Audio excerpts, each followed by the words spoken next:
నమః. ఓం నమో బ్రహ్మాదిభ్యో బ్రహ్మ విద్యా సంప్రదాయ కర్తృభ్యో వంశ ఋషిభ్యో మహద్భ్యో నమో గురుభ్యః. సర్వోపప్లవరహిత ప్రజ్ఞాన ఘన ప్రత్యగర్ధో బ్రహ్మైవాహమస్మి అహం పదార్థరహితః. గురవే సర్వలోకానాం విషజే భవరోగిణాం నిదయే సర్వవిద్యానాం శ్రీ దక్షిణామూర్తయే నమః. ఓంకారపీఠ సిద్ధాంతం బ్రహ్మ విద్యోపదేశిక శ్రీమన్నారాయణం సూర్యం సద్గురుభ్యో నమో నమః. యాజ్ఞవల్కం చ జనకం సుఖ సాందీపమీశ్వరం కృష్ణమర్జున సంయుక్తం ఉద్ధవం చ నమో నమః. బ్రహ్మానంద యోగీంద్రం రామానంద జ్ఞానేశ్వర సహజానంద యోగీశ రామావధూత గురుం భజామి. అంబికా శివయోగేంద్రం వేమన యోగి సద్గురుం నిరంజన వెంకయార్య తిరువెంగళ గురుం భజే. శ్రీధర స్వామి యోగేంద్రం శివరామాఖ్య దీక్షితం కంబాలూరి అప్ప బ్రహ్మం సద్గురుభ్యో నమో నమః. పరశురామ సీతారామ భాగవత కృష్ణ యోగిన పీల్కాన లక్ష్మణార్య సద్గురుభ్యో నమో నమః. బృహద్వాసిష్ట సిద్ధాంతం పూర్ణబోధోపదేశిక వెంకటేశ్వర యోగేంద్రం సద్గురుభ్యో నమో నమః. ఆత్మానాత్మమతీతమనిశం కేవలాత్మోపదేశిక వేముల రామయార్య యోగేంద్రం సద్గురుభ్యో నమో నమః. ప్రణవాతీతమగమ్యం పరా ప్రకృతిరహితం పరమచలోపదేశిక శ్రీ రాజయాఖ్య గురుం భజే. శ్రీ బ్రహ్మ విద్యా సిద్ధాంతం అచల తత్వోపదేశిక శ్రీ నాగయార్య యోగేంద్రం సద్గురుభ్యో నమో నమః. ద్వయాత్మరహిత సిద్ధాంతం పరమపురుష ప్రబోధక శ్రీ వివేకానంద సుబ్బయార్య సద్గురుభ్యో నమో నమః. క్షరాక్షరమతీతం చ అచల పూర్ణోపదేశిక పూర్ణానంద పుల్లయార్య సద్గురుభ్యో నమో నమః. అస్మద్గురు సమారంభం కృష్ణ సాందీప మధ్యమం ఓంకార పీఠ పర్యంతం వందే గురు పరంపరం. జై సద్గురు ప్రభు మహారాజుకు జై. గురు పరంపరముకు జై. జై గురుదేవ. జై గురుదేవ. జై గురుదేవ. మోసమాయను జీవ చూడగ మోహ పాశములధికమాయను గాసి జందగ చేసే నీ గతి కర్మమే మందు. జీవా మేలుకోనవే కల్పశతముల కన్న మిక్కిలి కాలమాయను తిరిగి చూడగా అల్ప సుఖమని కలలు మురియుచు ఆడుచున్నావు. జీవా మేలుకోనవే కోటి జన్మములెత్తియును శతకోటి దుఃఖములనుభవించుచు నాటి మాటలు తలుచుకుంటే నాటు నీ మదికి. జీవా మేలుకోనవే 21,600 జరుగు హంసలు తరుగునాయు అరిఘరాదులు వచ్చి నిలిపిన ఆగదీతనువు. జీవా మేలుకోనవే లేనిపోని దుఃఖజాలములోన బడి చెడిపోవుటెందుకు మాన అవమానంబులని నీవు మమత విడలేవు. జీవా మేలుకోనవే నిజ గురుండగు సూర్యుడిప్పుడు నిజముగా ఉదయించే చూడుము. త్రిజగముల వారంత మేల్కొని తెలివిగన్నారు. జీవా మేలుకోనవే బట్ట బయలును గురుడు చూపిన నట్టు లేఖను పుడమి అందున పట్టు విడువక గుట్టు మరువక దిట్టమైపోవే. జీవా మేలుకోనవే మాయతనువై మాయతానై మాయ పనులను చేయుచును మరి మాయతన మర్మంబు గణనే మాయమైపోవు జీవా మేలుకోనవే ద్వాదశి షోడశులనే జలధార కర్ణములందు జోకినాం బాధలన్నీయు తొలగి నీవిక భ్రాంతి నొదిలెదవో జీవా మేలుకోనవే భాగవత శ్రీకృష్ణ ప్రభువరుండిటు భాగవత శ్రీకృష్ణ దేశిక ప్రభువరుండిటు రాని వచ్చెను వేగగనితను మనధనంబులు వీడి శరణనవే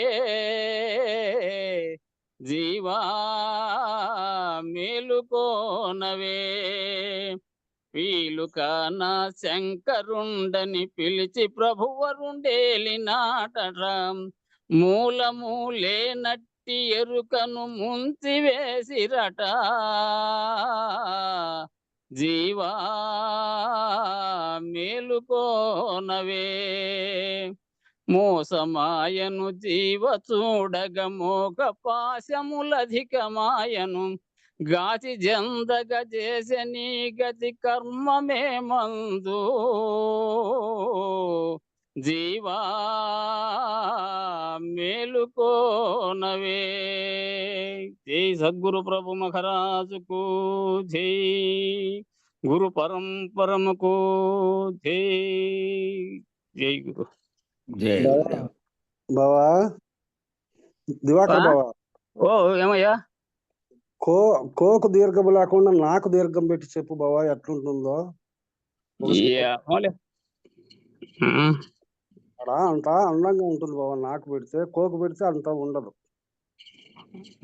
మేలుకొనవే అనల్లా అట్లా రాగానికి అట్లా అట్లా అదే కానీ మేలుకొనవే. ఉమ్. జై గురు.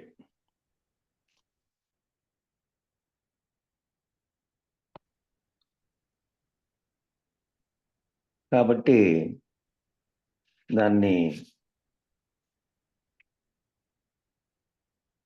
బ్రహ్మాండానికి కారణంగా చెప్పబడుతున్నదాన్ని ఛిద్రం చేస్తూ భిన్నం ఒక్కొక్కటిగా విడదీస్తూ పోతే బిందువు అనేటువంటి స్థితిలోకి విడగొడుతూ పోతే బిందువు వ్యాపకంతో చూస్తే వ్యాపించేటువంటి తత్వంతో చూస్తే విశ్వమంతా కూడా ఒకే బిందువే. అది ప్రకాశ బిందువు, దాని మధ్యలో ఉండేది బిందు ఆకాశము. అయితే దాని యొక్క పరిణామమే సమ్యక్ బిందువు, దాని యొక్క పరిణామ బిందువే రక్త బిందువు, దాని యొక్క పరిణామ బిందువే శుక్ల బిందువు, దాని యొక్క పరిణామ బిందువే శోణిత బిందువు. ఇవన్నీ తెలిస్తే మరలా సమ్యక్ బిందువు. ఈ రకంగా బిందువుల యొక్క సముదాయము, బిందువుల యొక్క విఘటనం. బిందువులన్నీ విఘటనం చెందితే ఒక్కటొక్కటిగా విడదీసుకుంటూ వచ్చారు. అణువుతో అణువంతాను మళ్ళీ మహత్తు పెద్దది బ్రహ్మాండంగా ఉండేంత మళ్ళా అణువంత అని చెప్పిన దానికి ఉదాహరణగా బ్రహ్మాండాన్ని అంతటిని విడగొట్టుకుంటూ వస్తే బిందు స్థితిలోకి విడగొట్టుకుంటూ వస్తే ఒక బిందువు స్థితిలోకి వచ్చింది. వ్యాపిస్తూ పోతే బ్రహ్మాండంగా వ్యాపించింది. దాని పరిణామం ఆ బిందువు యొక్క పరిణామమే సమ్యక్ బిందువు, దాని పరిణామమే రక్తం అనే బిందువు, దాని పరిణామమే శుక్లం అనే బిందువు, దాని పరిణామమే శోణిత బిందువు. ఇవన్నీ కలిస్తే మరలా సమ్యక్ బిందువు. ఈ రకంగా బిందువుల యొక్క సముదాయము, బిందువుల యొక్క విఘటనము, సముదాయం అంతా కలిస్తేనేమో మొత్తం జగత్తంతా బిందువుల సముదాయమే. విడగొడితేనేమో బిందువుల విఘటనం. ఈ రకంగా జీవునికి స్థితికి కారణమైనదేమో సమిష్టిగాను వ్యష్టిగాను బిందువుల్ని విడగొట్టి చూపించారు. ఈ రకంగా సృష్టి ఏర్పడుతూ భిన్నమవుతూ అనేకంగా మరలా ఏకంగా ఏర్పడుతూ ఉన్నది. ఇట్లా ఏకంగాను మళ్ళా అనేకంగాను ఏర్పడుతూ ఉంది సృష్టి. ఇదంతా కూడా ఎలా వ్యాపించిందట? ఎట్లా వ్యాపించింది? పిపీలికాది బ్రహ్మ పర్యంతము. పిపీలికము అంటే ఒక జీన్, ఒక సింగిల్ జీన్, ఒకటే ఉండేటువంటి జీవకణం. జీన్ అనే పదం వాడారు. జీన్ అంటే అది జీవకణం. జీన్ అంటే ఇంగ్లీష్లో. ఒకే ఒక అన్యువు, జన్యువు, జీవకణాన్ని జన్యువు అని కూడా అంటారు. ఒకే ఒక జన్యువు కలిగినటువంటి ఏకకణ జీవి యొక్క జన్యుపటం నుంచి మొదలుపెట్టి సర్వవ్యాపకంగా ఉన్నటువంటి మానవుడి వరకు, అఖండముగా వ్యాపించి ఉన్నటువంటి విశ్వం వరకు ఓ జన్యు కణం, ఒక ఏకకణ జీవిగా చెప్పబడినది కేవలం ఒక కణంతోనే జీవిస్తున్నటువంటి జీవి. ఆ ఏకకణ జీవిగా ఉండేటువంటి అమీబా లాంటివి ఏకకణ జీవులు అవి. ఒకే కణం కాడ ఉండేటువంటి జీవు ఆ చీమ కాటి నుంచి ఆ అమీబా కాడ మొదలుపెట్టి పిపీలకం అంటే చీమ అంటారు. చీమ కంటే కూడా చిన్నదైనటువంటిది, ఇంకా సూక్ష్మమైనటువంటిది, కంటికి కూడా కనపడింది అమీబా. ఆ కాటి నుంచి ఆ బిందువు ఆ ఏకకణ జీవి కాడ మొదలుపెట్టి సర్వవ్యాపకంగా ఉన్నటువంటి మానవుడి వరకు, అఖండంగా వ్యాపించి ఉన్నటువంటి విశ్వం వరకు, ఏకకణ జీవి నుంచి మళ్ళా మానవుని వరకు సర్వమును గుర్తెరిగి సర్వమును తెలుసుకోగలిగినటువంటి సమర్థత ఇదంతా ఉండేటువంటి మానవుని వరకు, అట్లాగే ఇంకా బ్రహ్మ పర్యంతం వరకు వ్యాపించి ఉన్నది బ్రహ్మాండంగా తీసుకుంటే. ఈ రకంగా వ్యాపించి ఉండడం చేత ఈ ఆత్మ వస్తువు అణువు కంటే అణువుగాను, మహత్తు కంటే మహత్తుగాను ఉన్నది. అణువు కంటే అణువుగా చాలా చిన్నగాను, ఇట్లా విడగొట్టి చూస్తే మళ్ళా వ్యాప్తమై ఉండేదాన్ని చూస్తే బ్రహ్మాండంగాను అంతటా ఉంది ఈ ఆత్మే. మహత్తు కంటే మహత్తుగా ఉంది, అణువు కంటే అణువుగాను ఉంది. ఈ రకంగా బయలుగా ఉన్న కేవలాత్మను దర్శించాలి. ఈ రకంగా బయలుగా ఉండేటువంటి కేవలాత్మను దర్శించాలి ఎవరైనా సరే. అంటే అర్థం ఏమిటంటే అంతటినీ తనలోను, తను అంతటిలోనూ ఉన్నట్లు దర్శించగలిగేటువంటి దృష్టి ఎవరికైతే ప్రాప్తించిందో. ఇక్కడ చూడండి, ఈ విధంగా విడగొట్టుకుంటూ వస్తే ఒక్కొక్క జీవునిగా, ఒక్కొక్క కణంగా విడగొట్టుకుంటూ వస్తే అది ఆఖరుకు విడగొట్టి జీవుని పుట్టుకు కారణమైనటువంటి బిందువు దాకా వచ్చింది.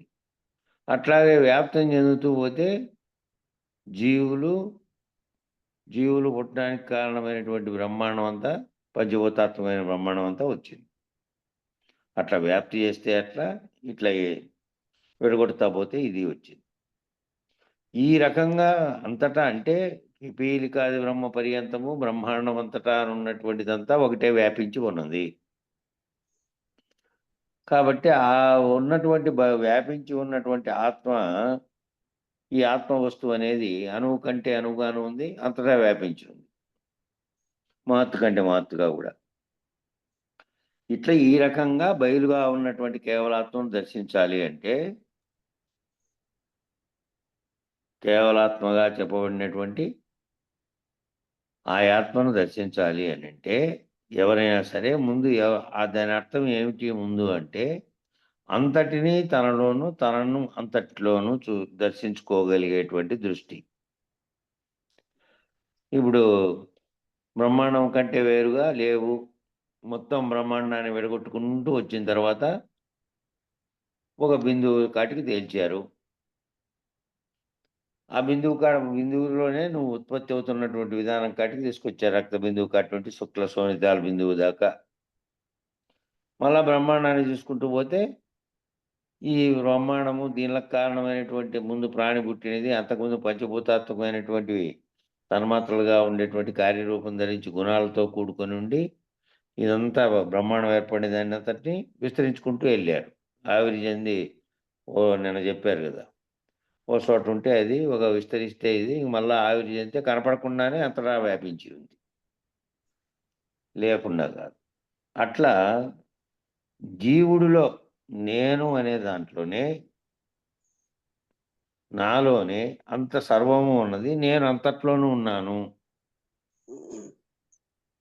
అంతటినీ తనలోను తాను అంతట్లోనూ ఉన్నట్టు దర్శించగలిగితే తనకంటే వేరుగా ఇంకొకటి ఉండేది లేదు, అంతటా తానున్నాడు. సమస్త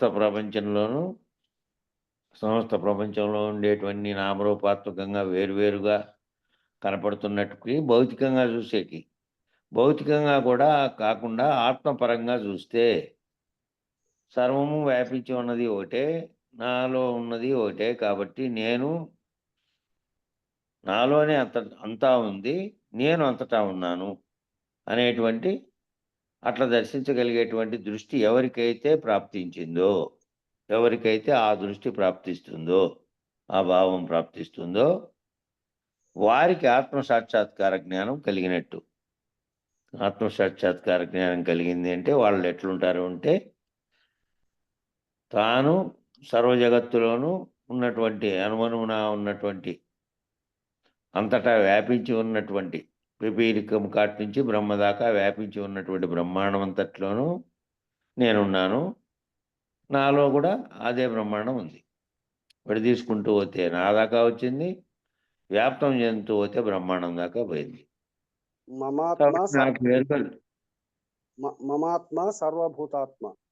ఆ, నేను నా ఆత్మే సర్వభూతములలో ఉన్నటువంటి ఆత్మ, మమాత్మ సర్వభూతాత్మ అనేది చెప్పారు. ఆ మమాత్మ సర్వభూతాత్మ అంటే నా ఆత్మ సర్వభూతములలో ఉన్నటువంటి ఆత్మ ఒక్కటే, వేరుగా ఏం లేదు. కాబట్టి అట్లా ఎవరైతే భావిస్తారో వాళ్ళకి ఆత్మసాక్షాత్కార జ్ఞానం కలిగినట్టు. తనను అన్నింటి యందును అన్నింటినీ తన యందును దర్శించగలిగినటువంటి ధీరుడు ఎవడో వాడు ఆత్మనిష్ఠుడు. మరియు ప్రాణుల బుద్ధి గుహయందు లేక హృదయాకాశమునందు ఇది ఉన్నది.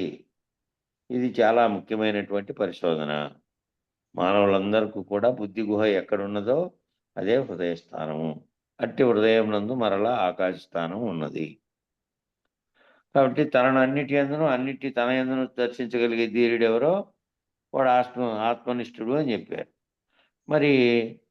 మరియు ప్రాణుల బుద్ధి గుహయందు లేక హృదయాకాశమునందు ఇది ఉన్నది. ఈ భావన ఎక్కడుంది ఇది అంటే, ప్రాణుల బుద్ధి గుహయందు, ఆ బుద్ధి అనేటువంటి ఓ గుహ ఉంది ప్రాణుల్లో, దాంట్లో ఉంది. దాన్ని ఏమన్నారు అంటే లేక హృదయాకాశమునందు ఇది ఉన్నది అన్నారు.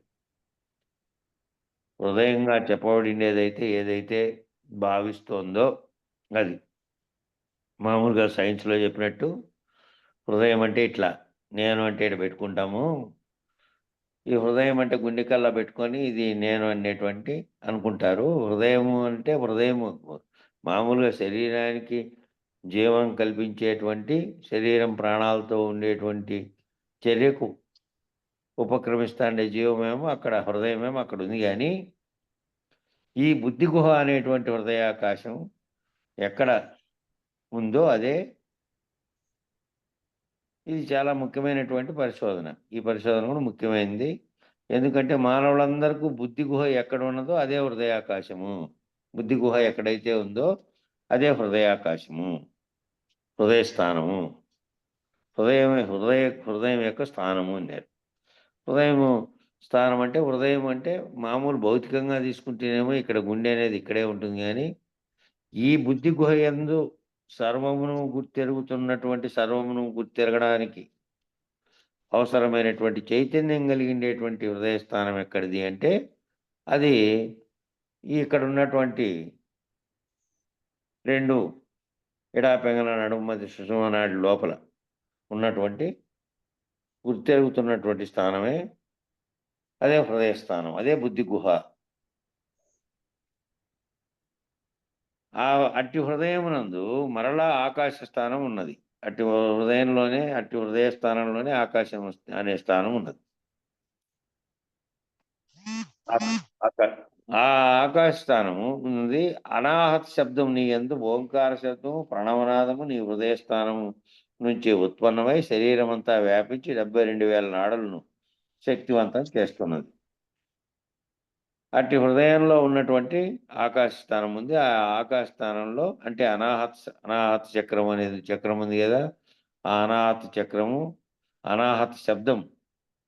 అంత అనాహత శబ్దం అంటే హతం అంటే కొట్టబడింది, అనాహతం అంటే కొట్టబడకుండా ఉన్నటువంటిది. ఎవరైనా ఒకరు శబ్దం చేస్తే శబ్దం బయటకు వచ్చినట్టు, శబ్దం బయటికి రాకుండా ప్రణవం స్థితిలో అంటే అనాహత స్థితిలో ఉన్నటువంటి శబ్దమే నీ యందు ఓంకార శబ్దమై ప్రణవనాదంగా ఉండి నీ హృదయ స్థానం నుంచి ఉత్పన్నమై అక్కడ ఉత్పన్నమైంది. ఆకాశంలో మొదటి శబ్దం ఉత్పన్నమై శబ్ద తన్మాత్రగా ఉండి ఓంకారం పుట్టి దాంతో మళ్ళీ 3 గుణాలతో విశ్వమంతా కలిసిందనేటువంటి ఒకటి చర్చించుకున్నాం కదా ఇంతకుముందు. దాన్ని గుర్తులోకి తెచ్చుకోండి. అట్లా ఈ హృదయ స్థానంలో ఉండే అనాహత శబ్దం కూడా ఓంకార శబ్దము ప్రణవనాదము అయి హృదయ స్థానంలో ఫస్ట్ ఉత్పన్నమయ్యి హృదయ స్థానం అంటే అదే బుద్ధి గుహగా ఉన్నటువంటి చోట ఉత్పన్నమై నీ శరీరం అంతా మళ్ళా వ్యాపించి అదే అనాహత చక్రం. అనాహత చక్రం నుంచి మళ్ళా నీ శరీరం అంతా వ్యాపించి ఆ శబ్దం అనేటువంటిదే 72,000 నాడులను శక్తివంతం చేస్తున్నది. అదే శక్తివంతం చేస్తున్నది ఈ నీ నాడులన్నిటినీ శరీరంలో. ఏ చోటైతే నాదం యొక్క ఆద్య స్థానం ఉన్నదో, నాదం యొక్క పుట్టుక స్థానము విలీన స్థానం ఉన్నదో అదే హృదయాకాశం. ఎక్కడైతే ఈ నాదానికి శబ్దానికి ఆస్కారం ఇచ్చినటువంటి అంతకుముందు అనాహతంగాను ఉంటే కొట్టబడకుండా ఉన్నటువంటి ప్రణవ స్థితిలో అవ్యక్తంగా ఉన్నటువంటి శబ్దము అక్కడ ఉన్నట్లే ఓంకారం కంటే ముందు ప్రణవ స్థితిలో ఉన్నట్టే శరీరంలో కూడా ఆకాశ స్థానంగా చెప్పబడినటువంటి అనాహత చక్రం దగ్గర ఉత్పన్నమయ్యి ఆ బుద్ధి గుహ ఎందే ఉత్పన్నమైన తర్వాత అది 72,000 సర్వనాడులకు ఆ నాడుల్లోకి అదే అనేటువంటి నాదం పోతుంది, పోయి శక్తినిస్తుంది. శక్తినిచ్చి ఎక్కడ పోయి చూసినా కూడా ఇక్కడ పోయి చూశారు ఎవరైనా బాగాలేదంటే ముందు నాడి చూస్తారు, సరిగా పనిచేస్తుందే ముందు లేదనండి చేయబట్టుకొని. నాడులు ఎక్కడో దానికి కారణమైనది ఒక చోట ఉంటే మొత్తం అంతటక్క ఏ విధంగా తెలియబడుతోంది అంటే ఆ శబ్దం. ఏ చోటైతే నాదం యొక్క ఆద్య స్థానం ఉన్నదో, ఏ చోటైతే నాద్యం ఈ దీనికి కారణమైనటువంటి ఈ శబ్దానికి కారణమైనటువంటి నాదస్థానం ఎక్కడైతే ఉందో, ఎక్కడ పుట్టుక స్థానము ఎక్కడ మళ్ళా విలీన స్థానం ఉందో, విలీన స్థానం కూడా ఆడే. పుట్టుక స్థానం శబ్దం చేసుకుంటూ ఉంది, సర్వమునకు పోయి శక్తివంతమైంది. మళ్ళా శక్తివంతమైన తర్వాత మళ్ళా సర్వము గుర్తెరుగుతుండేటువంటి మెలకువ ఉంది. సర్వము విలీనమైపోయి మళ్ళా గాఢ నిద్రావస్థలో ఈ గుర్తెరిగేది కూడా లేకుండా ప్రాణమేం పనిచేస్తుంది, నాడులు కూడా పనిచేస్తున్నాయి. మళ్ళా విలీన స్థానం అంటే మొత్తం విలీన స్థానం హృదయాకాశమైనటువంటి దాంట్లో విలీనం అవుతోంది. మళ్ళా అట్టి హృదయాకాశమును కనుగొనగలగాలి అంటే సాధనాపూర్వకంగా మళ్ళీ దాన్ని కనుక్కోగలగాలి అంటే మన సాంఖ్యంలో కింద నుంచి మొత్తం ఈ చక్రాలన్నీ వేరు పనులు చేస్తుండే కట్టి నుంచి వివరించుకుంటూ పోయి పైన ఉన్నటువంటి చక్రాన్ని దాన్ని వివరించారు. దాంట్లో సాధనాపూర్వకంగా అట్లా దాని గురించి తెలుసుకోగలగాలి. ప్రస్తుతం మనలో ఉన్నటువంటి శరీరము, ప్రాణము, మనస్సు, బుద్ధి బహిర్ముఖంగా చైతన్యవంతమై చేతనవంతమై పనిచేస్తూ ఉన్నాయి. మనలో ఉండేటువంటివన్నీ మనలో ఉండేటువంటివన్నీ కూడా ఎట్లా పనిచేస్తున్నాయి అంటే శరీరము, ప్రాణము, మనస్సు, బుద్ధి బహిర్ముఖంగా చైతన్యవంతమై బయట బహిర్ముఖంగా చైతన్యవంతమైనవి, అంతర్ముఖంగా బహిర్ముఖంగా చైతన్యమయ్యేది చెప్తున్నారు. అంతరంగంలోనేమో చైతన్యం పరమాణు స్వరూపంగా ప్రకాశిస్తూ ఈ ఇంద్రియములన్నిటినీ, నాడులన్నిటినీ, అవయవములన్నిటినీ చేతనవంతంగా చేస్తోంది. అంతరంగంలో పరమాణు స్వరూపంలో ఉండేటువంటి ఆ చైతన్యమే ఈ విధంగా అంతరంగంలో పనిచేస్తూ అవి బహిర్ముఖంగా వ్యవహరిస్తూ ఉన్నాయి. బహిర్ముఖ వ్యవహారం అంతా విరమించగా ఎక్కడికి విరమించాలంటే తన లోపలికే విరమించాలి. బహిర్ముఖంగా చైతన్యం ఇచ్చినందువల్లే సర్వ శరీరంలోటువంటి అవయవాలన్నిటిని అవన్నీ ఏవేవన్నీ కర్తవ్య నిర్వహణ అన్నీ చేస్తున్నదంతా ఆ అంతరంగంలో ఉన్నటువంటి ఆ చైతన్యమే మళ్ళా బహిరంగంగా వ్యాప్తి చెంది వీటన్నిటికీ చైతన్యం కలిగిస్తుంది. ఆ చైతన్యం కలిగించినది మళ్ళా ఎక్కడికి విరమిస్తుంది అంటే మళ్ళా లోపలికే తన లోపలికే విరమించాలి. తన లోపలికే అంటే ఎక్కడికి విరమించాలంటే అది ఎక్కడైతే పుడుతోందో ఆ శక్తి ఆ పుట్టేటువంటి చోటుకే మళ్ళా విరమించాలి. అవి శక్తిని గ్రహిస్తున్నటువంటి ఆధారభూత స్థానం వైపుగా కనుక నీవు నీ దృష్టిని మరలించినట్లయితే ఏదైతే ఈ ఇంద్రియాలన్నిటికీ, ఈ నాడులన్నిటికీ, అవయవాలన్నిటికీ చైతన్యం ఇస్తుందో అది ఎక్కడి నుంచైతే ఎక్కడ పుట్టి మళ్ళా దీని అంతటికీ ఇస్తోందో దాంట్లోకే విరమించాలి. అక్కడి నుంచే పుట్టింది, అక్కడి నుంచి విరమించాలి. అయితే ఎట్లా అంటే అవి శక్తిని గ్రహిస్తున్నటువంటి ఆధారభూత స్థానం వైపుగా కనుక నీవు మీ దృష్టిని మరలించినట్లయితే, కనుగొనే ప్రయత్నం చేసినట్లయితే, ప్రాణ మనోబుద్ధుల యొక్క పుట్టుక స్థానాన్ని తెలుసుకోగలిగినట్లయితే, అంటే అర్థం ఏమిటి అంటే వీటి యొక్క కదలికలను తగ్గించుకొని రాగా అవి హృదయ స్థానం నుండి ఉద్భవిస్తున్నట్టుగా నీవు గుర్తించగలుగుతావు.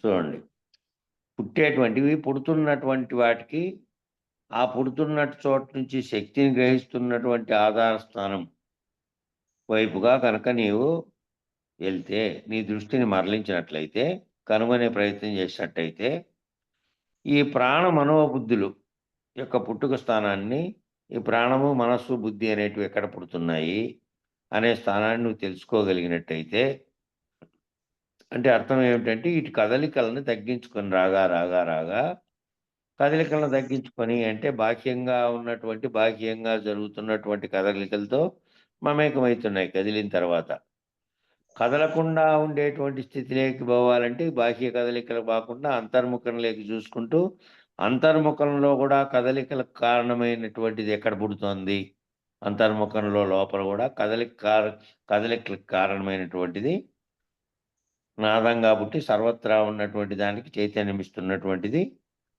ఎక్కడ పుడుతోంది అని వెనక్కి ఈ కదలికలను తగ్గించుకుంటూ వెనక్కి పోతే సహస్రారం దగ్గర ఎక్కడైతే కలగడానికి ప్రేరణ కలుగుతోందో వెనక్కి పొమ్మని చెప్తున్నాడు. వెనక్కి పోయి దానికి ప్రేరణనిస్తున్నటువంటి హృదయ స్థానాన్ని గనక ఈ కదలికలను తగ్గించుకొని వెనక్కి విచారణ ద్వారాను తెలుసుకోవడం ద్వారా కాక నీ మనసులో నువ్వు వెనక్కి పోవాలి. బాహ్య ప్రేరణలన్నీ తగ్గించుకొని, బాహ్య కదలికలను తగ్గించుకొని, అంతరంగంలో కదలికలను కూడా తగ్గించుకొని, అంతరంగంలో కదలికలకు కారణమైనటువంటిది ఎక్కడ వస్తోంది, ఎక్కడి నుంచి ఇది పుడుతోంది, ఈ ఆలోచన ఎక్కడైతే పుడుతోందో, ఆలోచన కలగడానికి ఎక్కడైతే కారణం ఏదైతే ఉందో అక్కడికి వెనక్కి విచారించుకుంటూ వెళ్తే ఆ హృదయ స్థానం నుండి ఉద్భవించినట్టుగా నువ్వు గుర్తించగలుగుతావు.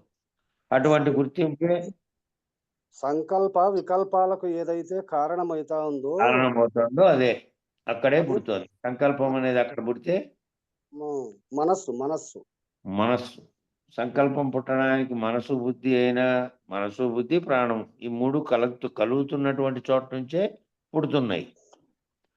కలుగుతున్న చోటే ఇవన్నీ పుడుతున్నాయి. ఆలోచన అనేది పుడితేనే ఈ విషయాలన్నిటినీ గ్రహించగలుగుతున్నావు. అంతర్విషయాలనే కాక బాహ్య విషయాల చైతన్యం కూడా దాంతోనే అవుతుంది. అది లేదు అనుకో, బాహ్య విషయాలు కూడా పనిచేయవు, అంతర్విషయాలు కూడా పనిచేయవు అనేటువంటి స్థితి ఉంది. కాబట్టి ఆ ప్రాణమనోబుద్ధుల యొక్క పుట్టుక స్థానాన్ని అంటే ఈ మూడుటికి చైతన్యం ఇచ్చినటువంటిది ఏదైతే ఉందో ఆ సంకల్పమే చైతన్యం. కాబట్టి అది ఎక్కడ పుడుతోందో గుర్తించగలిగినట్లయితే అంటే అర్థం ఏమిటంటే వీటి కదలికలను తగ్గించుకొని రాగా రాగా రాగా కదలికలను తగ్గించుకుంటూ రాగా వెనక్కి అవి హృదయ స్థానం నుండి ఉద్భవిస్తున్నట్టుగా నీవు గుర్తించగలుగుతావు. అటువంటి గుర్తింపును సాధించడం అనేది చాలా ముఖ్యము. దీని కొరకే సమస్త సాధనలు చెప్పవన్నాయి. సమస్తమైనటువంటి సాధనలన్నీ కూడా దీని కొరకే చెప్పవన్నాయి. ఇది వెనక్కి గుర్తించుకుంటూ వచ్చి దాని స్థానంలో ఉద్భవిస్తున్నట్టుగా గుర్తించగలిగేటువంటి స్థితి పొందడానికి, అటువంటి గుర్తింపులు చేయడానికే సాధించడం అనేది చాలా ముఖ్యం. ఆ సాధన అనేది ఏంటివి అంటే ఈ సమస్త సాధనలన్నీ దానికోసమే చెప్పవన్నాయి. ఈ యోగము, ఈ ధ్యానము, ఈ సమాధి, ఈ నిష్ఠ ఇదంతా కూడా ఈ సర్వం కూడా దేనికి చెప్పబడినాయి అంటే ఇవన్నీ కూడా దాన్ని గుర్తించే కోసం ఈ సమస్త సాధనలు చెప్పబడినాయి. అటువంటి ఆత్మను హృదయాకాశంలో మాత్రమే సాక్షాత్కారం చేసుకొనుటకు ఒక యజ్ఞం చేస్తున్నాం. అటువంటి ఆత్మను హృదయాకాశంలో మాత్రమే సాక్షాత్కారం చేసుకునే కోసమే యజ్ఞం చేస్తున్నాం. ఆ ఆత్మను హృదయాకాశంలో సాక్షాత్కరింప చేసుకోవడం కోసమే యజ్ఞం అనేది చేస్తున్నాం. ఇది ప్రతిరోజు చేయవలసినటువంటి క్రతువు, ప్రతిరోజు చేసుకుంటా ఉండాల్సినటువంటి క్రతువు. మానవుడు చేయవలసినటువంటి నిత్యయజ్ఞం ఇదే. నిత్యము ఆ ఆత్మస్థితిలోకి వెనక్కి మరలించుకుంటూ వెళ్ళి ఎక్కడైతే ఈ సర్వమునకు కారణమైనటువంటి సంకల్పాలు ఎక్కడైతే ఆ అన్నిటినీ గుర్తించేటువంటి ఎరుక పుట్టుక స్థానం ఉందో దాంట్లో వెనక్కి పోతా పోయి గుర్తించగలిగితే అది ఆ గుర్తించగలిగిండే దాని కోసమే ఈ యజ్ఞం అంతా చేస్తున్నాం. అయితే ప్రతిరోజు చేయవలసినటువంటిది ఇది. ఇది ఒకసారి చేసుకుంటూ పోయేది కాదు. మానవుడు చేయవలసినటువంటి నిత్యయజ్ఞం ఇది. జ్ఞానయజ్ఞం మౌనంగా హృదయస్థానంలో చేయాలి. ఈ జ్ఞానానికి సంబంధించిన యజ్ఞం అంతా మౌనంగా హృదయస్థానంలో చేయాల్సిందే. తన ఇంద్రియములను, ఇంద్రియార్థములైనటువంటి విషయములను, తన శబ్దాది విషయములను అన్నిటినీ ఈ క్రతువందు హవిస్సులుగా సమర్పించాలి. తన ఇంద్రియాలు, తన శరీరము, తన అవయవాలు, మళ్ళా ఇంద్రియార్థములైనటువంటి దానికి విషయాలు ఏవైతే ఉన్నాయో ఆ విషయాల వల్ల ఇంద్రియాలు పనిచేస్తున్నాయి కాబట్టి ఆ విషయాల కొరకే. మళ్ళా తన శబ్దాది విషయములను, శబ్దంతో సహా తనకున్నటువంటి మిగతా విషయాలన్నిటినీ ఈ క్రతువునందు, ఈ యజ్ఞంలో చేసే ఈ క్రతువులో ఏం చేయాలంటే హవిస్సులుగా సమర్పించాలి అంటున్నాడు. హవిస్సులు అంటే యజ్ఞం చేసేటప్పుడు ఆ యజ్ఞగుండంలోకి వేస్తూ ఉంటారు. నెయ్యి ఒకసారి ఇంకా ఇట్లా అన్ని దాంట్లోకి వేయాల్సింది. ఆ హవిస్సులుగా ఈ సమర్పించేసేయాలట ఇవన్నీ. ఇంద్రియాలను, ఇంద్రియార్థమైనటువంటి విషయాలను, శబ్దాది విషయములను ఇవన్నీ కలిగేటువంటి ఇవన్నిటిని దాంట్లో వేసేస్తే అనగా అర్థం ఏమిటి అంటే వాటిని లేకుండా చేయాలి, విరమించాలి. ఈ యజ్ఞంలో ఏం చేయాలంటే ఇంద్రియాలతో జరిగేటువంటి ఇంద్రియాల కదలికలకు కారణమైనటువంటి విషయాలు, దాంతో సహా ఆ విషయాలతో సహా ఈ శబ్దాది విషయాలన్నిటినీ కూడా తనకు ఏవైతే గుర్తుకొచ్చినటువంటి వాటితో వ్యవహరిస్తూ ఇవన్నీ చేస్తున్నాడో ఈ శబ్దాది విషయాలతో సహా ఇంద్రియాలు చేసే పనులు, ఇంద్రియార్థములైనటువంటి విషయాలన్నిటినీ దాంట్లోకేసి అవి అందులో వ్యవహరించకుండా చేయాలి. ఎక్కడైతే నువ్వు హృదయస్థానం గురించి, ఆత్మ సందర్శనం గురించి చేస్తున్నావో వెనక్కి చేస్తూ నీలోకి పోయి చూసుకొని నీ హృదయస్థానాన్ని గుర్తించే కోసం చేసే ప్రయత్నంలో ఇవి వ్యవహరించకుండా చేయాలి. ఏవంటి ఇంద్రియార్థములైనటువంటి విషయాలు దాంట్లో వ్యవహరించనీయకుండా చేయాలి. వ్యవహరిస్తే మళ్ళీ జగత్తే. మళ్ళీ బాహ్య ప్రపంచంలో విషయాలన్నీ ఎక్కిపోతాయి. నీలోకి నువ్వు చూసుకొని మళ్ళీ ఇవి పుడుతున్నటువంటి స్థానాల్లోకి వెనక్కి పోతున్నావు కాబట్టి ఇప్పుడు ఈ విషయాలను పోయి బాహ్యంగా ఉండేటువంటివన్నీ రాకూడదు. అంతరంగంగా కదలికలను కూడా శివయ్య స్వామి నాశనాత్మకమైన కదలికలతో శివయ్య స్వామి హోస్ట్ లో ఉన్నాడు. హోస్ట్లోనా? ఏమీ లేదు. హోస్ట్లో పెట్టుకున్నాడంట. హోస్ట్ నాకే ఉంది. వెయిటింగ్లో కూడా లేడు.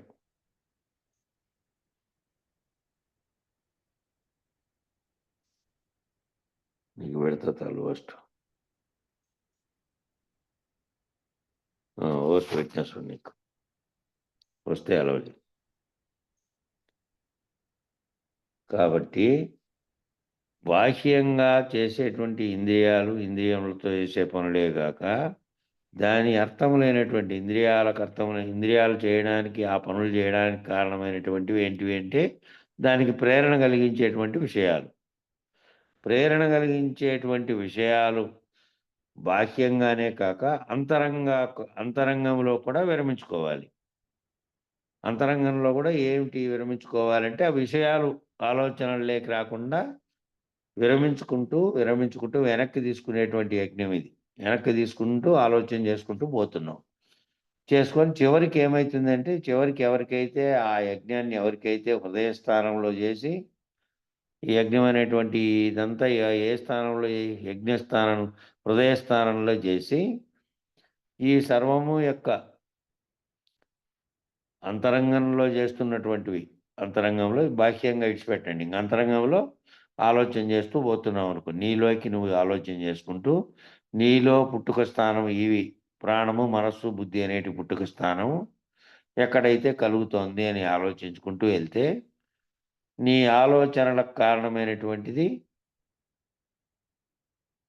ఆ ఎక్కడైతే సహస్రారంలో ఉన్నటువంటి అంతకుముందు అనాహత శబ్దంగా ఉన్నటువంటి శబ్దమే ప్రేరణ కలగకుండా అవ్యక్తంగా ఉన్నటువంటి దాన్ని ఏ కదలిక చేత అది సర్వము శరీరం లేక అంతటా వ్యాపించి చలనం కలగజేసి పనిచేసేదానికి కారణమై ఉన్నదో అక్కడే పుడుతోంది.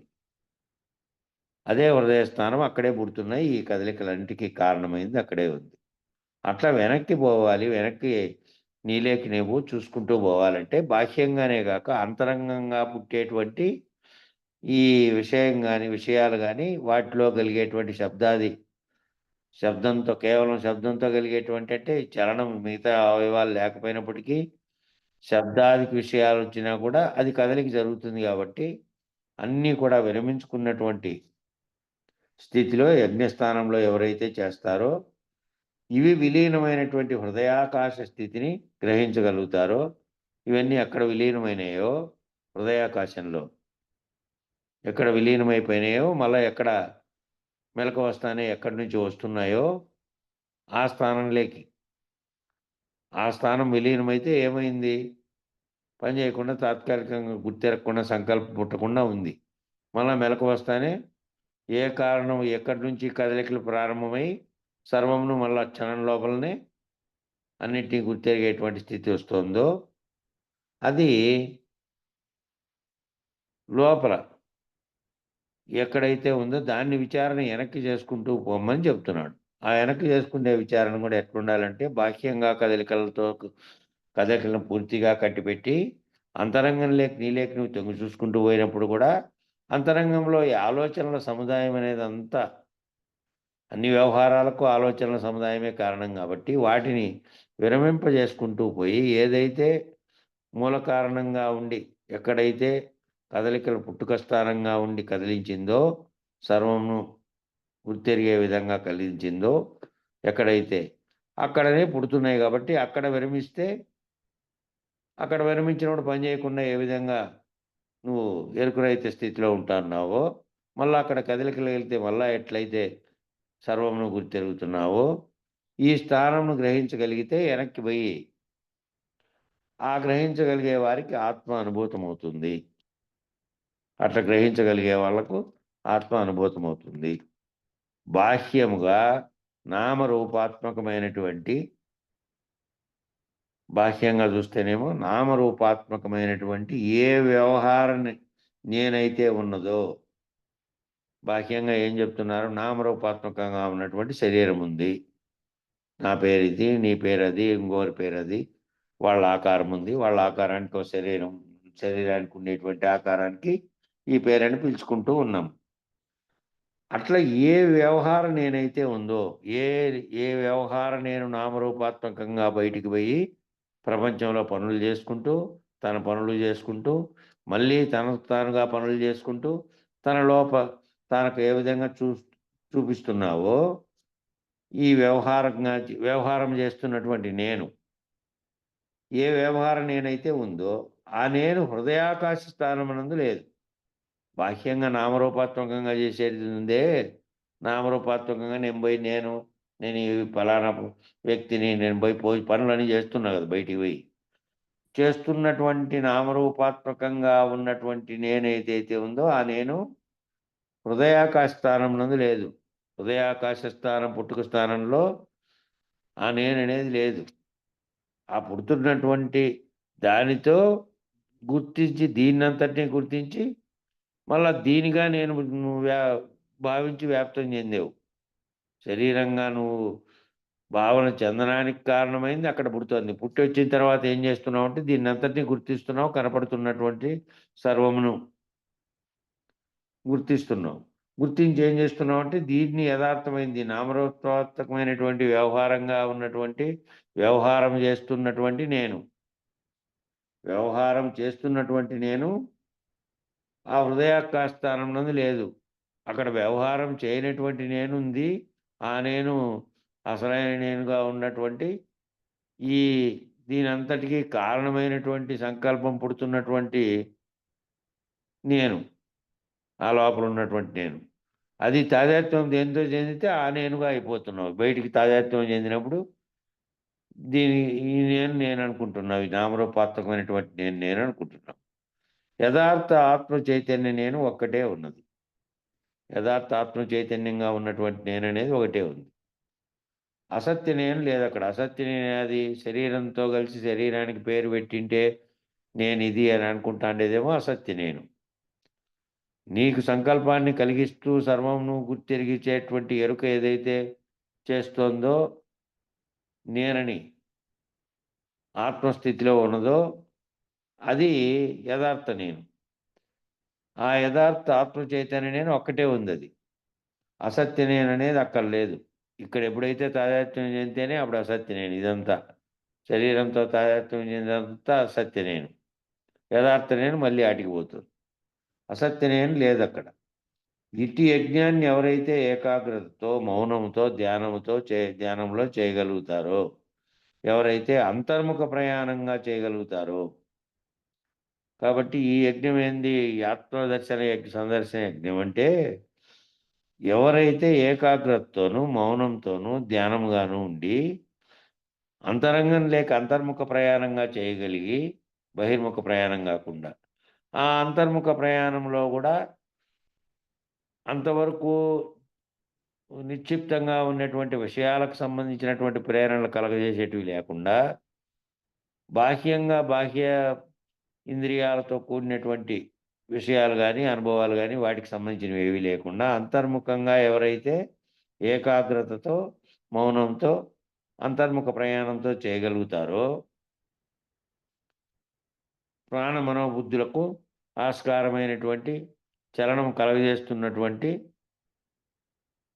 ఆ ఆత్మస్థానంగా ఉన్నటువంటిది ఏదైతే కలగజేస్తోందో దాని వైపు ప్రయాణం ఎవరైతే చేయగలుగుతారో ప్రవృత్తి నుండి నివృత్తి దిశగా మార్చుకోగలుగుతారో ప్రవృత్తి నుండి నివృత్తి దిశగా నిజానికి నివృత్తిలో నుంచి ప్రవృత్తి దిశలోకి వచ్చింది. వ్యాప్తమైన తర్వాత వ్యక్తం కాకముందు నివృత్తిగా ఉన్నటువంటిది ఇవన్నీ కల్పించుకొని ప్రవృత్తిలోకి వచ్చింది.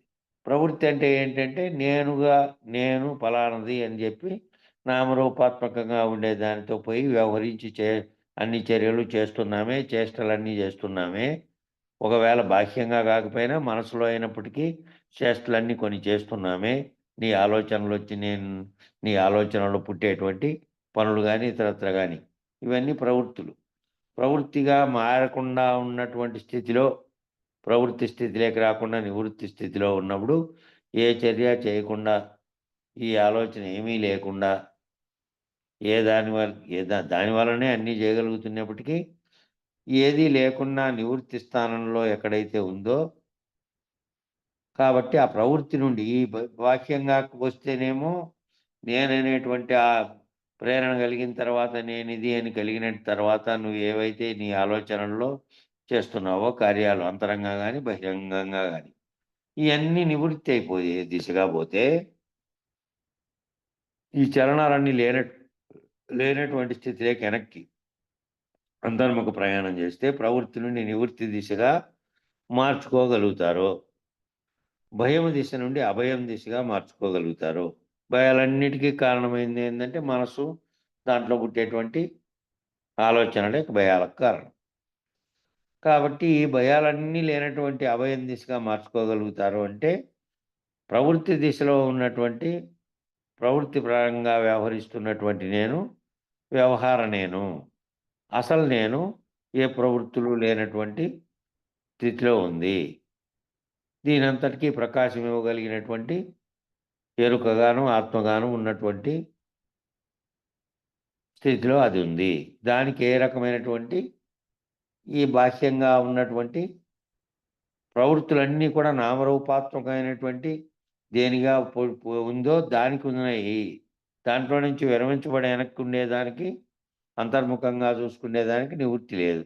ప్రవృత్తి లేదు దానికి. నివృత్తి దిశలో మార్చుకోవాలి. అంటే ప్రవృత్తులు లేనటువంటి దిశలోకి వెనక్కి అంతరంగంలోకి చూసుకొని నిశ్చల స్థితిలో ఉన్నటువంటి ఏ పరిణామ వికారంలో కలగకుండా ఉన్నటువంటి స్థితిలో ఏదైతే ఉందో దాంట్లోకి వెనక్కి పోతే అప్పుడు నువ్వు ఈ ఆకారంగా భావించేది, జగత్తుగా భావించేది, ఈ ఆలోచనలన్నీ విరమణ జరిగినప్పుడు ఉన్నటువంటి స్థితిలో భయం ఎందుకు ఉంటుంది? ఇంకా భయం అనేది ఎప్పుడు ఏర్పడింది? భయం అనేటువంటి భయాలు అనేటువంటి బాహ్యంగా వ్యక్తమైతేనే ఆలోచనల కాటి నుంచి మొదలై ఈ బాహ్యంగా అన్నింటిలోనూ వ్యక్తమై ఆలోచన చేసినప్పుడు ఈ భయాలన్నీ భయం దిశ నుంచి అభయం దిశగా మార్చుకోగలుగుతాం. కాబట్టి ఏది సంభవించుతుంది, ఏదో ఏదన్నా కానీ ఇదంతా జరిగేది ఎక్కడ జరుగుతుంది? ఈ భయాలన్నిటికీ కారణమైంది కానీ, ఈ కష్ట నష్టాలు కానీ, ఈ రకమైనటువంటి ద్వంద్వాలన్నీ కూడాను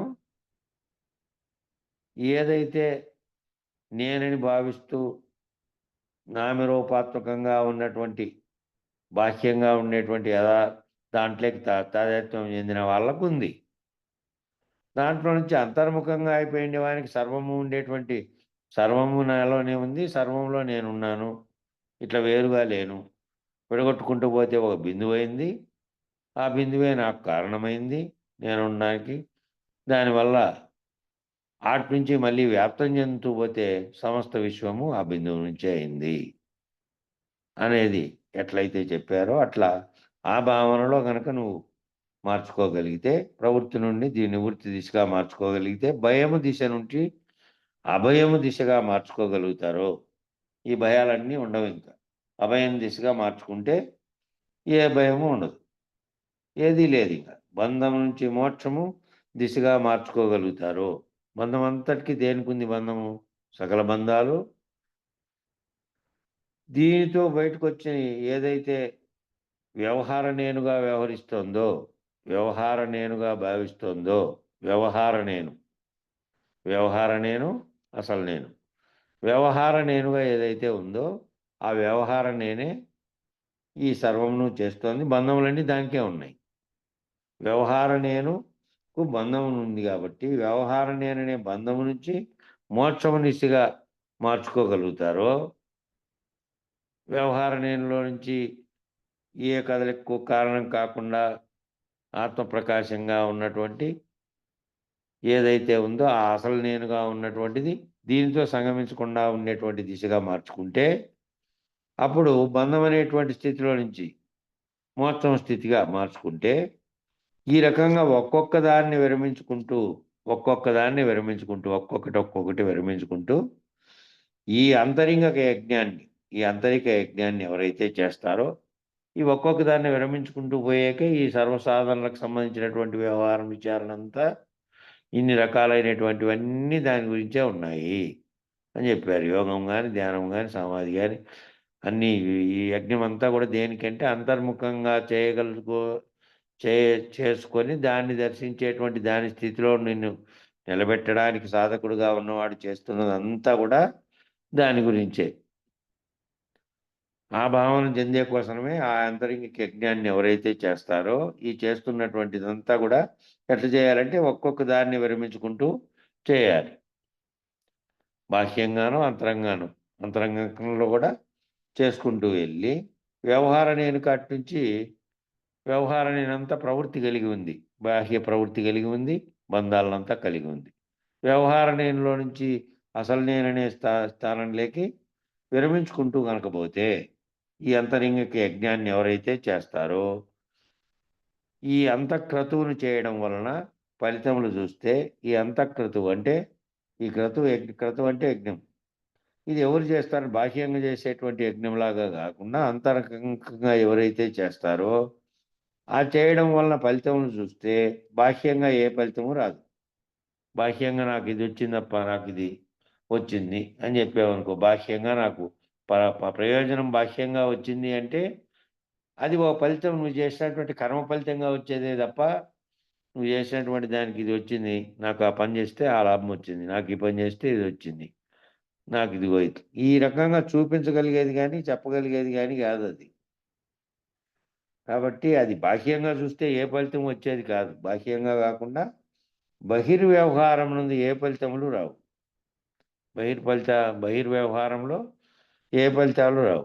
దీనికి సంబంధించి దీని ఆత్మజ్ఞానానికి సంబంధించినటువంటి చేసేదంతా కూడా అంతర్యజ్ఞమే. అది బాహ్య యజ్ఞం కాదు. అంతర్యజ్ఞములేకి బాహ్యంలోటివన్నీ ముడుచుకోవడమే కాక, బాహ్యంలోటివన్నీ వెనక్కి తీసుకోవడమే కాక, బాహ్యంలోకి వస్తున్నదంతా నామరూపాత్మకమైనటువంటి వ్యవహారం నేను కాబట్టి దానికి ముందున్నటువంటి, దానికి ప్రేరణ కలిగిస్తున్నటువంటి, దానికి శక్తి ఎక్కడి నుంచి ఉద్భవిస్తోంది అని వెనక్కి మళ్ళా పోయేటప్పుడు కూడా ఆ వెనక్కి పోయే విషయంలో కూడా విషయాలు కానీ ఇతరత్రా ఉన్నటువంటి అన్నీ కూడా విరమించుకుంటూ పోయి నీలేకి ప్రాణ మనోబుద్ధుల కలయిక ఎక్కడైతే ఏదైతే జరిగి ఎక్కడైతే ఈ సర్వమును గుర్తెరుగుతున్నటువంటి ఎరుక పుడుతుందో, ఎక్కడి నుంచి అయితే సర్వమును గుర్తిస్తున్నావు, ఎక్కడే మళ్ళా విరమణ చెందుతుందో దానిలోకి వెనక్కి పోవాలి. వెనక్కి పోతున్నటువంటి యజ్ఞం ఇది. కాబట్టి ఏ ఫలితాలు ఈ బాహ్యంగా చూస్తే బహిర్వ్యవహారంలో ఏ ఫలితాలు రావు. కాకపోతే అత్యంతిక శ్రద్ధ ఏర్పడుతుంది. అంతరంగంలోకి వెనక్కి చూసుకుంటూ పోవడం అనేది మొదలు పెట్టుకుంటే ప్రతిరోజు ఓ అర్ధగంటో గంటో ఎప్పుడైనా ఖాళీగా ఉన్నప్పుడు విషయాల్లోకి ఎప్పుడు మనసు పోతుంది. బాహ్యంగా ఉన్నప్పుడు నిద్రపోయినప్పుడు తప్ప, గాఢ నిద్రావస్థలో తప్ప, మామూలుగా మేల్కొని ఉంటే నిరంతర చలనము అనేది మనసు బుద్ధి యొక్క చర్యలవి. నిరంతరం ఊరికే కూర్చొని కాసేపు మరుపు లేకపోయినప్పుడు కూడా ఒక అంశం మరుపు లేకపోయినప్పటికీ ఇంకొక అంశంలోకి చలనం లేకపోయే ప్రయత్నిస్తూ ఉంటుంది అది. ఒక అంశం మర్చిపోయావు, ఏవో కొన్ని అంశాలు మర్చిపోయినావు. మర్చిపోవడానికి కారణం కూడా ఇంకొక అంశాలలోకి ఇది వెళ్ళడమే. అంతకుముందు మర్చిపోయిన అంశాలు మళ్ళీ దాంట్లోకి వెనక్కి వెళితే మళ్ళీ అవి గుర్తొస్తాయి, ఇంకో విషయాల్లోకి ఎట్లా పోతుంది.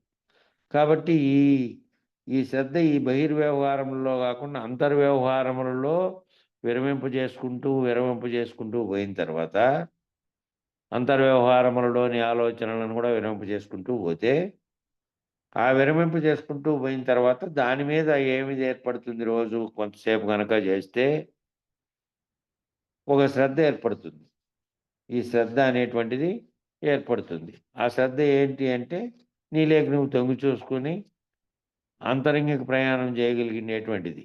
బాహ్య విషయాలపైకి మాటిమాటికి ఎలనీయకుండా చేయగలిగేటువంటి శక్తి వస్తుంది కొంతకాలానికి సాధన చేత. నిరంతరము మేలుకోలో ఆలోచన చేస్తూ ఉన్నాం అనుకో, ఎంతసేపు అయినా విశ్వమంతా తిరుగుతుంది కావాలంటే అది. అంతర్ముఖం లేకపోయినప్పుడు ఏం చేయాలి? కొద్దిసేపు అయినా కూడా అంతర్ముఖం లేకపోయినప్పుడు బాహ్యంలోని విషయాలు కానీ అంతరంలో కలుగుతున్నటువంటి ఆ విషయాల ప్రేరణ రెండూ లేకుండా నీకు కారణమైన దాన్ని ఎత్తుక్కుంటూ పోయినప్పుడు కొద్దిసేపు అయిపోయినప్పటికీ కూడా మారుస్తుంది.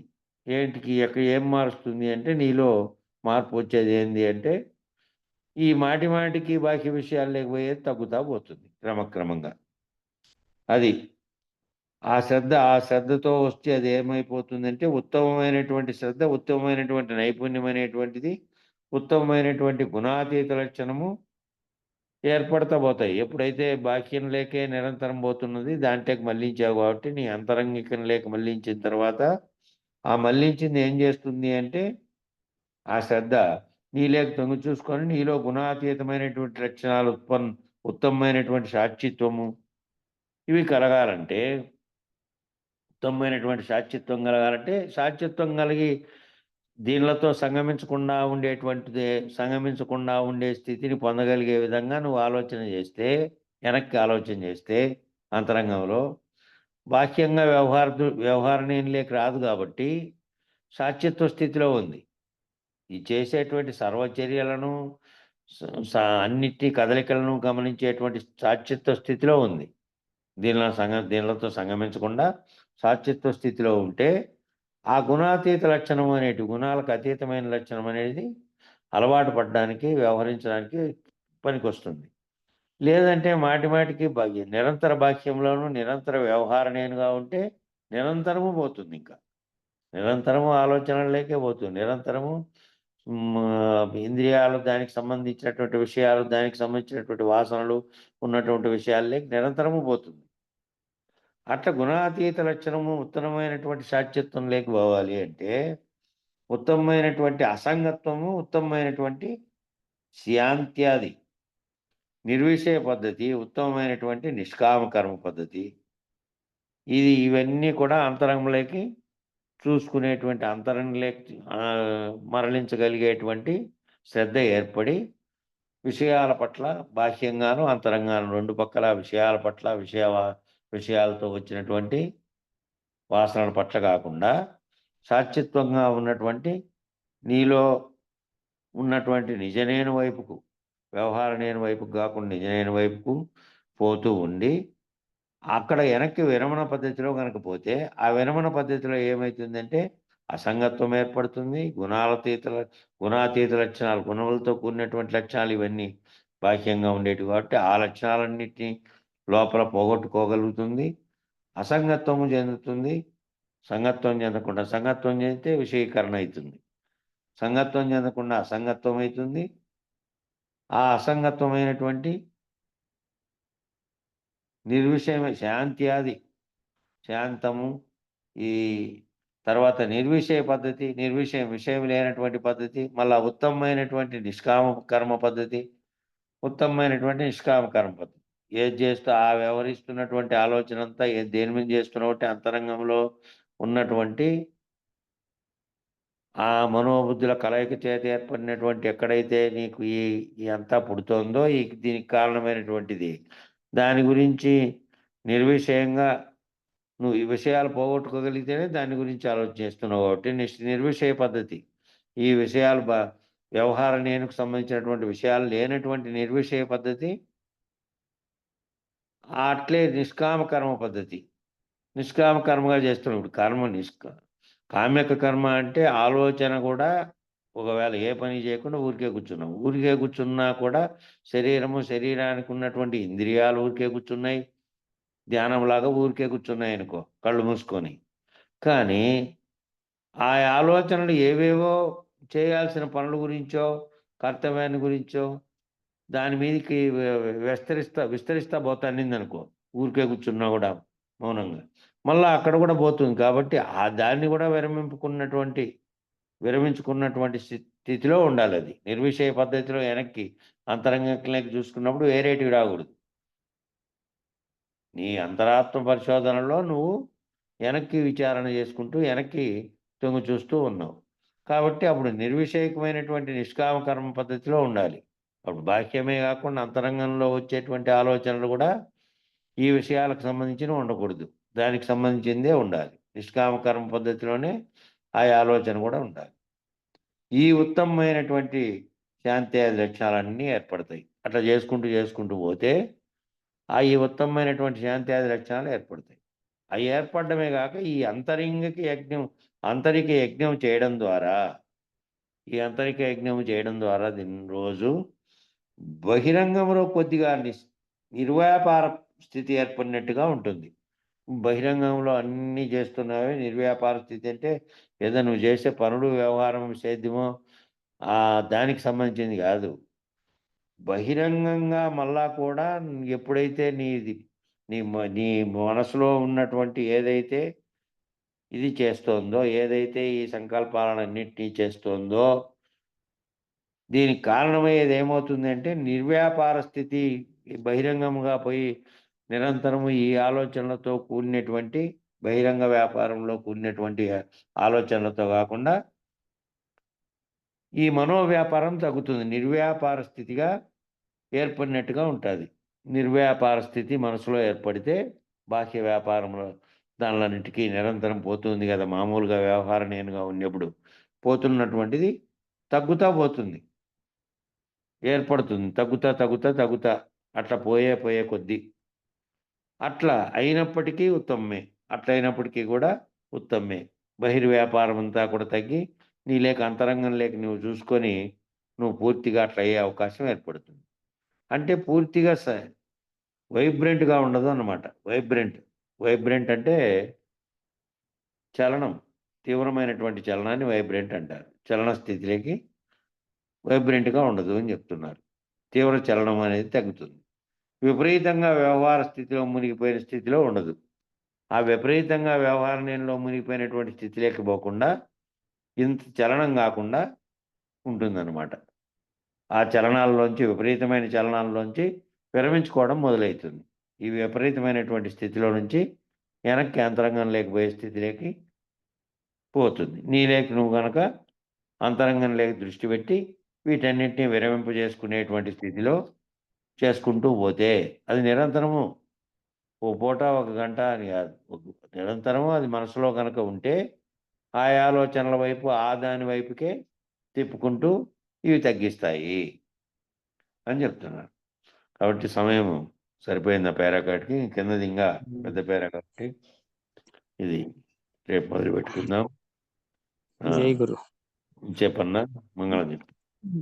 ధీర సంతత నిర్వికార నిర్మల నిర్విచార నిత్య నిరకార అశరీరా సార విహీన సంసార విధూర అవికార నిర్విషయ ప్రచార నిరాధార మంగళము మంగళము సద్గురుదేవా మంగళము మంగళము. పుట్టి గిట్టకయున్న ఎట్టి ద్వయరహితం వైనట్టి ద్వాదశి వస్తు గుట్టు దయబుట్టి అట్టే శిరమున చెయ్యి బెట్టి జన్మము కాడ ముట్ట ఎరుకను వీడగొట్టిన ప్రభురాయ మంగళము మంగళము సద్గురుదేవా మంగళము మంగళము. కాలము ఒక్క లీల నిలచియుండే చాలా కల ఎరుకకు అవలయ్యే వేళ మూలములేక గుర్తెరిగే శరీరమే కాలము లేదని కీలు తెల్పిన స్వామి మంగళము మంగళము సద్గురుదేవా మంగళము మంగళము.